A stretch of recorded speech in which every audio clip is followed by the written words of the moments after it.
Hello नमस्कार दोस्तों। स्वागत है हमारे इस यूट्यूब चैनल इंडियन एग्जाम में। दोस्तों, आज हमने रीजनिंग के 10 अति महत्वपूर्ण क्वेश्चनों को लिए हैं, जो इस टाइप के क्वेश्चन आपको किसी भी कम्पिटिटिव एग्जाम में देखने को मिल सकते हैं। तो दोस्तों, आप लोग वीडियो को अंत तक देखिए और अपने दोस्तों को भी शेयर कर दीजिए, ताकि इससे आप लोगों को लाभ हो सके। और दोस्तों, ये प्रैक्टिस सेट नंबर 38 है।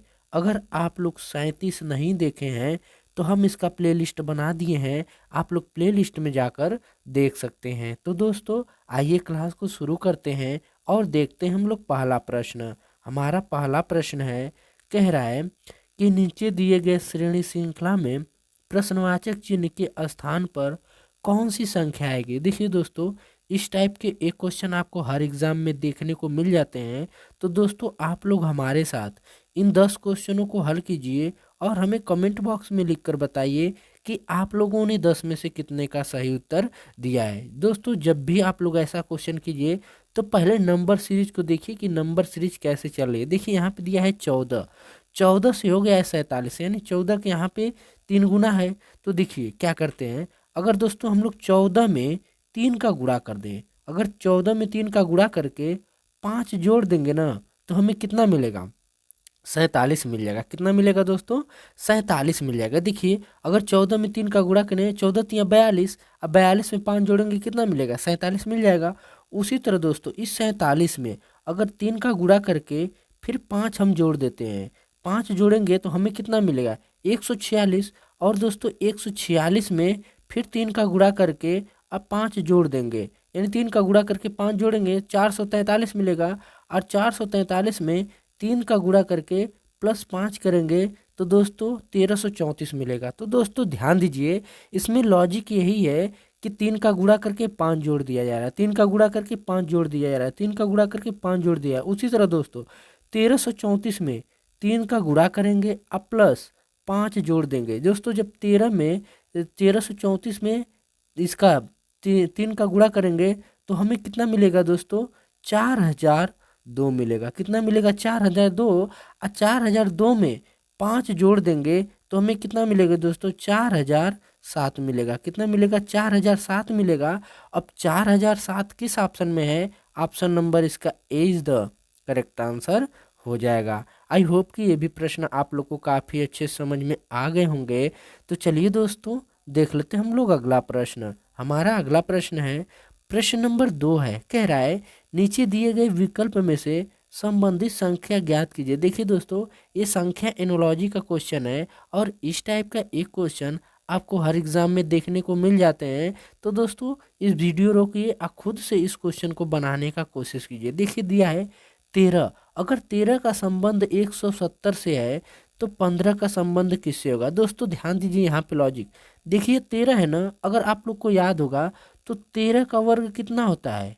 13 का वर्ग कितना होता है? 169 होता है। कितना होता है? 169। इसी में प्लस 1 जोड़ देंगे तो हमें कितना मिलेगा? 170 मिला। कितना मिला? 170 मिला। उसी तरह दोस्तों ये 15, जब हम लोग 15 का वर्ग करेंगे तो दोस्तों 15 का जब वर्ग करेंगे ना तो हमें कितना होता है? सभी लोग को पता है कि 225 होता है। 225 में जब 1 जोड़ देंगे तो कितना मिलेगा? 226 मिला। कितना मिला दोस्तों? 226। अब 226 जो है ना, किस ऑप्शन में है? ऑप्शन नंबर इसका ए इज द करेक्ट आंसर हो जाएगा। आई होप कि ये भी प्रश्न आप लोगों को काफ़ी अच्छे समझ में आ गए होंगे। तो चलिए दोस्तों, देख लेते हैं हम लोग अगला प्रश्न। हमारा अगला प्रश्न है, प्रश्न नंबर 3 है। कह रहा है, किसी निश्चित कूट भाषा में ARC को 1183 और BOY को 21525 लिखा जाता है, उसी कूट भाषा में FAD को क्या लिखा जाएगा? दोस्तों ध्यान दीजिए, दिया है ARC। दोस्तों, अगर आप लोग दिमाग लगाएंगे तो इस क्वेश्चन को आसानी से बना लेंगे। देखिए दिया है कितना दिया है? 1, 18 और 3, यही तो दिया है ना। तो ध्यान दीजिए, ए का प्लेस वैल्यू कितना होता है दोस्तों? 1 होता है। आर का प्लेस वैल्यू कितना होता है? 18। 80 का प्लेस वैल्यू कितना होता है? 3। यानी सबका प्लेस वैल्यू लिखा है। उसी तरह दोस्तों BOY, बी का प्लेस वैल्यू कितना है? 2। ओ का प्लेस वैल्यू कितना होता है? 15। और वाई का प्लेस वैल्यू कितना होता है? 25 होता है। उसी तरह दोस्तों ए डी, इसका प्लेस वैल्यू जब निकालेंगे तो एफ का प्लेस वैल्यू कितना होता है 6, और ए का प्लेस वैल्यू कितना होता है 1, और डी का प्लेस वैल्यू कितना होता है 4 होता है, यानी 614। यानी 614 हमारा इसका सही उत्तर आएगा। अब 614 किस ऑप्शन में है? ऑप्शन नंबर इसका ए इज द करेक्ट आंसर हो जाएगा। आई होप कि ये प्रश्न भी आप लोग को काफ़ी अच्छे समझ में आ गए होंगे। तो चलिए दोस्तों देख लेते हैं हम लोग अगला प्रश्न। हमारा अगला प्रश्न है, प्रश्न नंबर 4 है, कह रहा है नीचे दिए गए आकृति में प्रश्नवाचक चिन्ह के स्थान पर कौन सी संख्या आएगी। देखिए दोस्तों, ये जो दिया क्वेश्चन है ना, इसको दो तरीके से करते हैं, या तो हम लोग कॉलम की तरफ से करेंगे या तो रो की तरफ से। ध्यान दीजिए दोस्तों, जो ये इस तरह गया है ना, ये वाली रेखा को क्या कहते हैं? कॉलम कहते हैं। और जो ये वाली इधर रेखा गई है, इसको क्या कहते हैं? रो।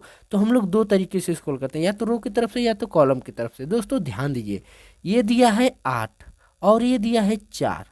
अगर हम लोग 8 में 4 का गुणा कर दें तो 8 चौक को कितना होगा? 32 होगा। कितना होगा? 32। देखिए यहाँ पे बीच वाला दिया है। उसी तरह दोस्तों यहाँ पे दिया है 2 और यहाँ पे दिया है 3। तो दोस्तों 2 गुणे 3 कर दें तो 3 दूना के 6। तो देखिए 6 यहाँ पे दिया है। उसी तरह दोस्तों ये 7 है, ये 5 है, तो 7 गुणे 5। जब 7 में 5 का गुणा करेंगे तो हमें कितना मिलेगा? 35 मिलेगा। कितना मिलेगा? 35। यानी प्रश्नवाचक चिन्ह के स्थान पे क्या मिलेगा? 35 मिलेगा। अब 35 किस ऑप्शन में है? ऑप्शन नंबर इसका ए इज द करेक्ट आंसर हो जाएगा। आई होप कि ये भी प्रश्न आप लोगों को काफ़ी अच्छे समझ में आ गए होंगे। तो चलिए दोस्तों देख लेते हैं हम लोग अगला प्रश्न। हमारा अगला प्रश्न है, प्रश्न नंबर 5 है, कह रहा है उस वेन आरेख का चयन करें जो दिए गए वर्गों के बीच संबंध को सर्वोत्तम रूप से दर्शाता है। जैसे दिया है अनाज, चुकंदर, कीवी। तो देखिए दोस्तों, ये है फसल, ये है फसल, ये है सब्जी, ये फल में सब्जी में आ जाएगा, ये आएगा फल में। तो देखिए अनाज, ये हो गया अनाज हो गया, ये हो गया सब्जी में आता है चुकंदर हो गया, और ये हो गया फल यानी कीवी हो गया। तो यानी तीनों का जो वेन आरेख बनेगा ना, तीनों अलग अलग बनेगा। तो ऐसा वेन आरेख किस ऑप्शन में है? ऑप्शन नंबर इसका B is the correct answer हो जाएगा। आई होप कि ये भी प्रश्न आप लोगों को काफ़ी अच्छे समझ में आ गए होंगे। तो चलिए दोस्तों देख लेते हैं हम लोग अगला प्रश्न। तो दोस्तों हमारा अगला प्रश्न है, प्रश्न नंबर 6 है। प्रश्न नंबर 6 है, कह रहा है नीचे दिए गए विकल्प में से विषम शब्द ज्ञात कीजिए। जैसे दिया है ईटानगर, लखनऊ, मुंबई और बिहार। तो दोस्तों हमें विषम शब्द ज्ञात करना है। इसमें से 3 शब्द एक जैसा है लेकिन एक अलग है। देखिए ईटानगर हो गया, लखनऊ हो गया और मुंबई हो गया। ये क्या है? राज्य की राजधानी है। दोस्तों क्या है? ये राजधानी है। राज्य की क्या है? राजधानी है। तो देखिए जो ईटानगर है ये कहाँ की है? अरुणाचल प्रदेश की राजधानी है।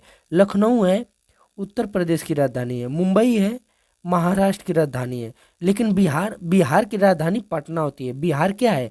एक राज्य है। तो देखिए ईटानगर, लखनऊ और मुंबई एक जैसा है लेकिन बिहार क्या है? अलग है। तो इसलिए इसका सही उत्तर D is the correct answer हो जाएगा।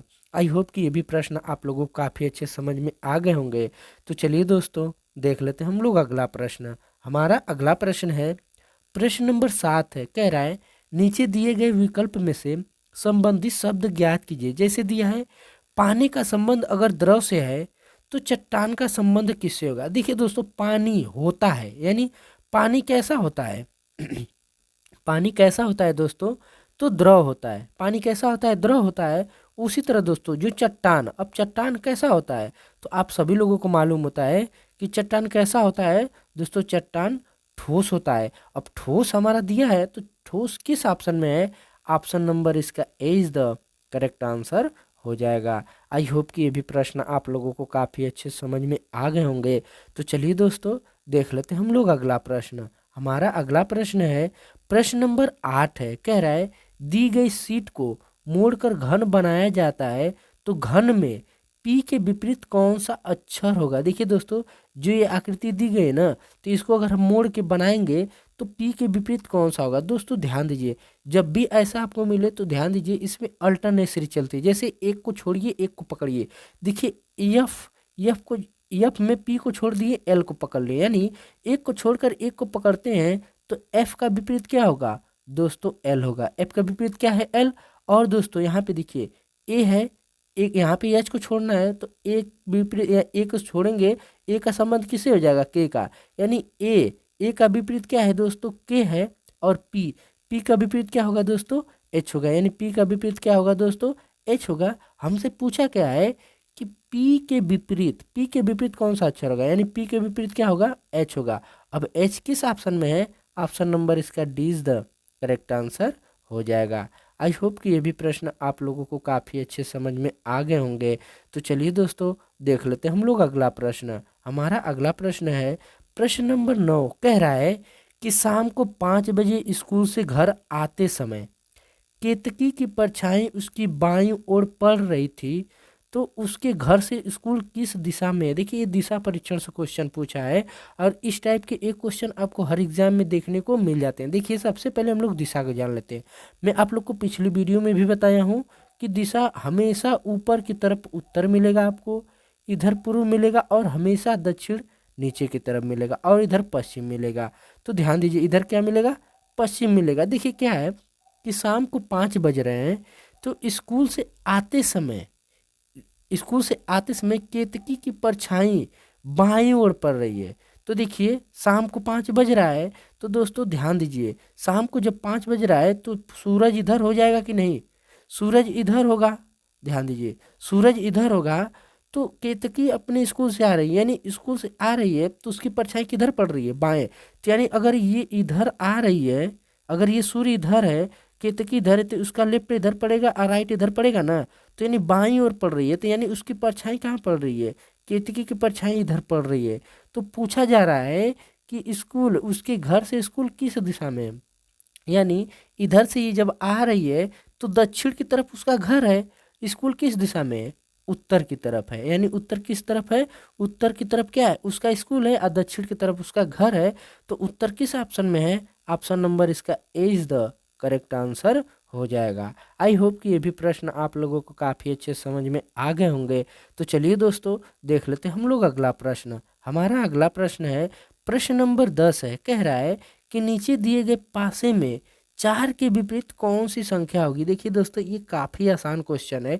आप लोग जब भी ऐसा क्वेश्चन कीजिए ना, तो इस दो पासों में देखिए कि ऐसा कौन सा अंक है जो दोनों में मिल रहा है। तो देखिए यहाँ पर 2 है, ध्यान दीजिए दोस्तों, यहाँ पर भी 2 है और यहाँ पर भी 2 है। कुछ मत कीजिए, पकड़िए इसको क्लॉकवाइज लेकर घूम जाइए, पकड़िए क्लॉकवाइज लेकर घूम जाइए। तो इसको लिखेंगे 2, 1 और 5। फिर यहाँ पे लिखेंगे 2, 4 और 3। हमसे पूछा क्या है, देखिए 1 दिया है, 2 दिया है, 3 दिया है, 4 दिया है, 5 दिया है, यानी 6 नहीं दिया है। यानी 2 का विपरीत जो होगा ना 6 है। लेकिन हमसे पूछा क्या है, 4 के विपरीत पूछा है ना। देखिए 2 के विपरीत अगर 6 है, 1 के विपरीत 4 है, तो 5 का विपरीत 3 है। तो हमसे पूछा है 4 का विपरीत। तो दोस्तों 4 के विपरीत क्या होगा जान रहे हैं, 4 के विपरीत ए होगा। यानी 4 का विपरीत 1 है, और 2 का विपरीत दोस्तों 6 है, और 5 का विपरीत क्या है, 3 है। तो दोस्तों 4 का विपरीत क्या होगा, 1 हमारा किस ऑप्शन में है, ऑप्शन नंबर इसका सी इज द करेक्ट आंसर हो जाएगा। आई होप कि ये भी प्रश्न आप लोगों को काफ़ी अच्छे समझ में आ गए होंगे। तो दोस्तों मिलेंगे हम आप लोगों से अगली वीडियो में, तब तक के लिए जय हिंद, वंदे मातरम।